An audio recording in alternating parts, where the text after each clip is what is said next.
So it is a rainy and soggy New Year's Eve here in North Carolina, and I just wanted to do a quick update on the office renovations. You can see here I'm sitting on the new partial steps for the side entrance into the office. The old steps, yeah, they were bad. Let me show you a little video on that.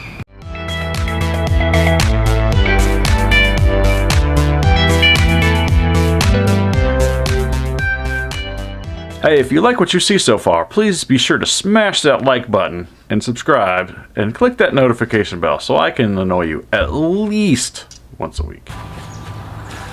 Yep, so here are the old steps. Yeah, they're falling apart. Look at it rot right here. Oops.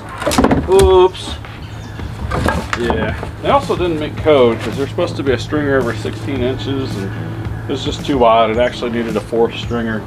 So, yep, it's all rusted out. That's actually 2 pieces for some reason. Look at that. Wah, wah, wah. Yeah, it's bad, isn't it?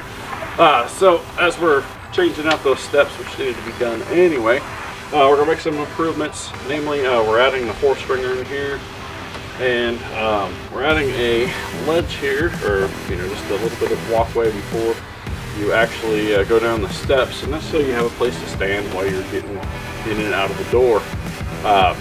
So that's going to be a nice improvement.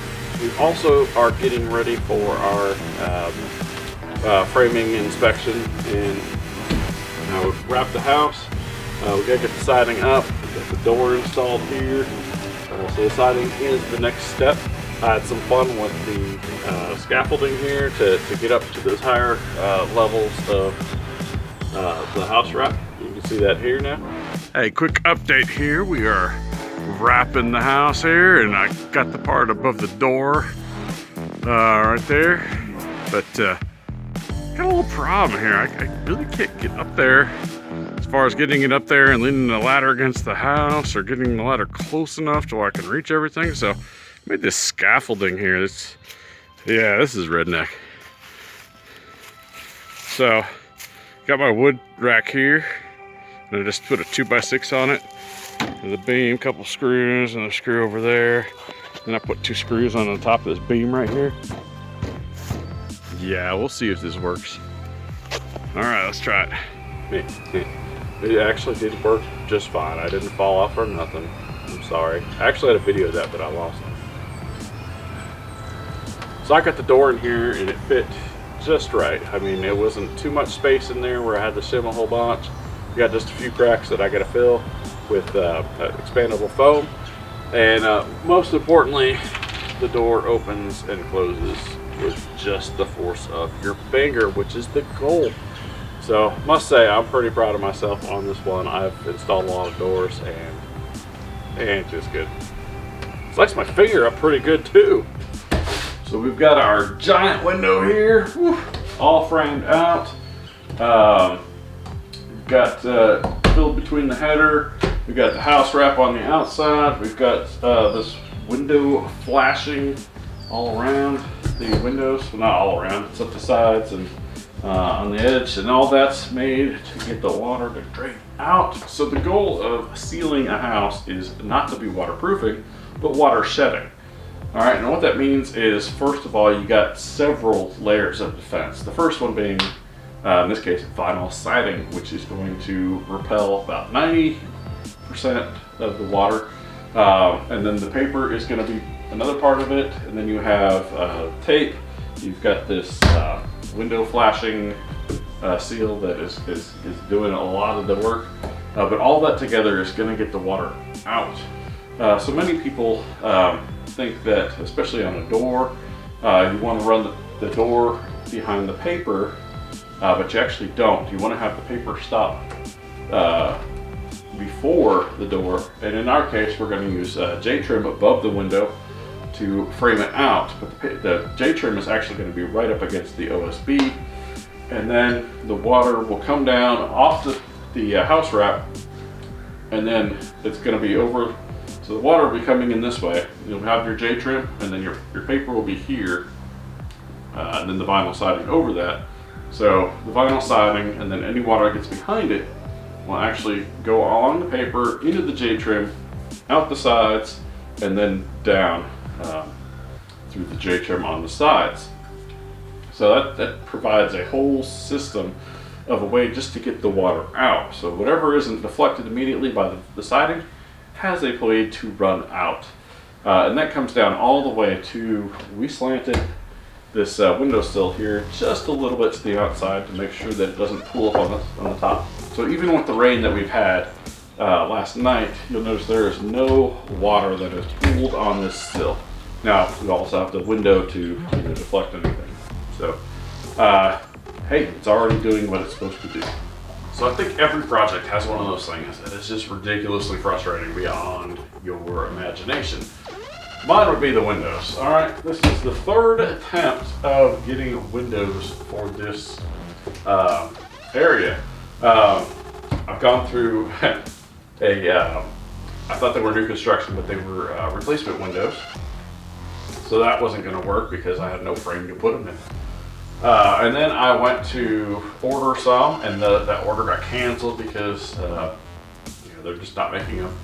And so I found these sliding windows that said, oh, they'll be in by the end of the month. Well, it's the end of the month, and they're not here. And still no sign from them or word from them as well. So it ticked off, okay? But I've got these giant sliding windows on order, 4 foot tall, 5 foot wide. Let a lot of light in, as you can see from this video, so that's gonna be nice, especially since my desk is gonna be right here, and I've got the nice forest out there that I can see and spy on my neighbors. So yeah, I'm kind of at wit's end as far as finding out when these windows are coming in. But I did find some in a store 5 hours away. So if the Lowe's thing doesn't turn out and those windows don't show up in the near future, I'm gonna drive out to, I think it's Huntington, West Virginia, to a Menards, that's how you say it, see what we can find there. So, hey, we'll do what we can here. So every project has one of those places where you're just like, we'll fix this later because I really don't care about it now. And then, you can look back and like 10 years later, it still hasn't changed. So that's this area right here. There's the light switch on the back of the house, and cut out the siding to match it, and then I just squish it down here. I got some roof nails holding parts of it down, which you can see sticking out of the side. I accidentally split the siding all the way across, so I will fix this at some point. Hopefully sooner than later. Hopefully it won't be 10 to 15 years from now, and hey, it still looks like this. But that's my area on this project. Now this door right here has caused me a great deal of trouble. For some reason, they don't make the door I want, which is this exact door, but in a 36-inch width. This is 32. And right behind the camera, I actually have a 36-inch one that I bought no more than 2 years ago. Because that door finally needed to be replaced as well. Dogs scratching at it and whatnot. So this door also opens and closes perfectly. I must say, having 2 doors that do that, very little trouble and everything, whew, that is not common for me. So let's see what's really wrong right here. So another thing about this door is I had to frame it twice. The first time, the walls were kind of warped to each other. So I kind of split the difference. And right before I went on my Christmas vacation, I realized that I had not anchored that part of the wall right there. So it had gone out like this and was screwing everything up in the door. So I actually pulled the whole door out and then reset the walls to make sure they were plumb and got everything done.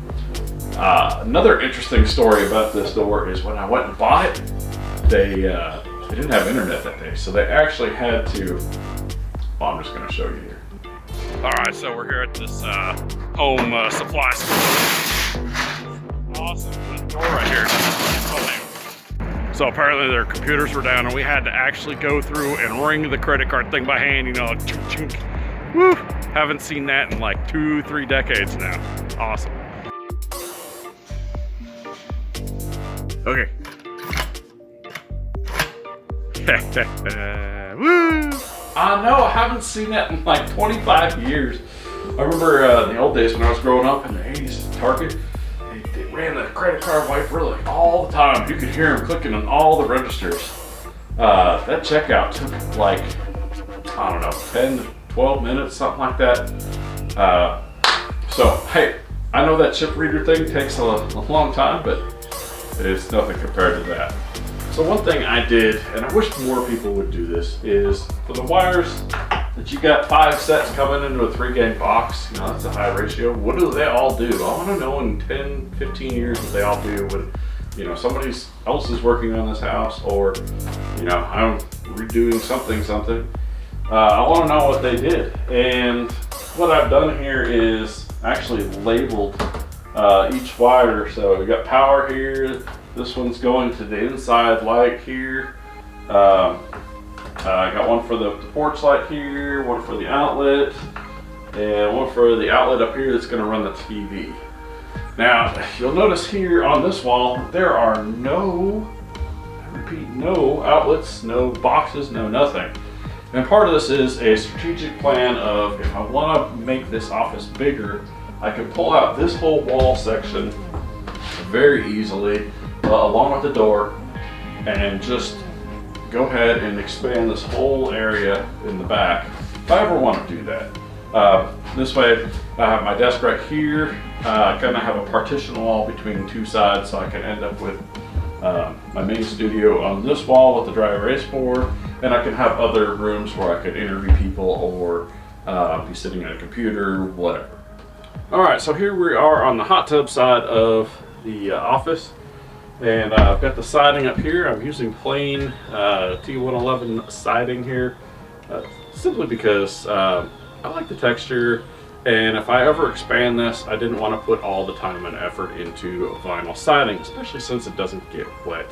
All right, this will last a very long time, as long as it's painted. And I'll have you know, the corner trim on it, so there won't be any water getting in behind it. So I'm excited. I think this will be a great addition. And if I ever plan on ripping out this part, I can do that very easily. So for the time being, we aren't going to be planning any future expansion out here. We're going to leave the hot tub right here, and on the other side we're going to have probably just a small seating area, probably a small table with, you know, 4 or 5 chairs on it, very small, and you know, just have it be a place to gather, play cards, watch the rain, whatever. But one of the cool features I love about this porch is got this railing all the way around, so that you can have you know, just set your beer on it, and, you know, go ahead and drink it whenever you feel like it, and then you can just shove it right back down. That is delicious. So the final thing is we're going to put some towel racks on this wall so that we can dry off our swimsuits and our towels and always have them ready here for when we need them. We used to have a clothesline on the other side of the porch, but since we did the renovations, all that's gone bye-bye, so we got to have a plan for that as well. So we're coming up close on our framing inspection. There's only 2 things that really need to be done before that. One is we got to put those windows in, and 2, up here you got to finish framing in with the siding. We have a small problem there, so I actually went ahead and did a lot of the wiring because I knew I was going to be running wires in here, but because of how this is constructed with the rafters going across, I knew I was going to have the wires hidden behind the siding, and it wouldn't be accessible from the inside. So I'm going to take a bunch of pictures of it so that the inspector can see that, you know, I actually took time and thought this through before I covered it up, which has to be done for the framing inspection. So I have 2, basically a catch-22 as to what needs to be done first. So hopefully the inspector is okay with that, and we can go ahead and proceed. So that's all for this update. Please be sure to check us out at mentoredengineer.com and check out our other videos on YouTube. And finally, please press that like button and subscribe. Thank you for watching.